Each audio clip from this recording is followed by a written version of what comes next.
I think one of the challenges for the US companies is that individual states will try to take their own spin on usually the EU acts.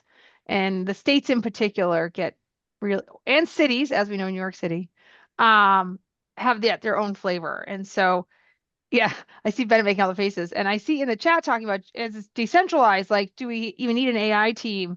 On the other half of it, it's almost like, do we need to embed an AI and legal team into some of our departments in our businesses? What's your perspective on this? Do we actually need a specialist that we embed into our talent or at least HR teams that just focused on uh, the AI regulation, compliance, bias monitoring, tool adoption, what's being embedded, all the fun things that come along with this?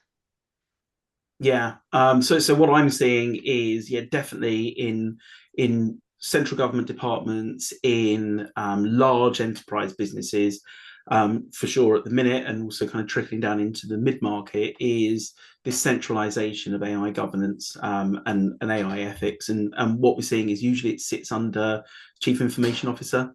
And we're seeing kind of a head of AI governance or an AI governance project manager or something like that.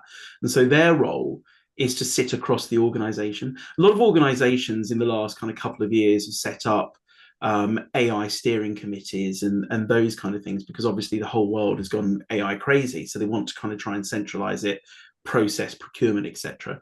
But now, in this kind of new world of legislation and regulation, we're now starting to see that centralized AI governance team, or at least person, who is sitting under the chief information officer.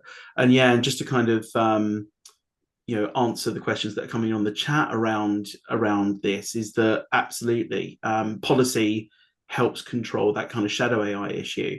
And ultimately, it's kind of harping back to the early days of LinkedIn, where it's like, well, who's using their own personal LinkedIn? What does that mean for us? Like data ownership, et cetera, et cetera. That's exactly what that AI governance team and the CIO are working through at the minute. Is how do we manage this? How do we process it? How do we take advantage of people wanting to use their own tools? How do we mandate, things securely, confidential information, GDPR, all those kind of things? It's a real mess. But that's why we're seeing some of the larger organizations starting to really centralize this into something that can be rolled out across the organization.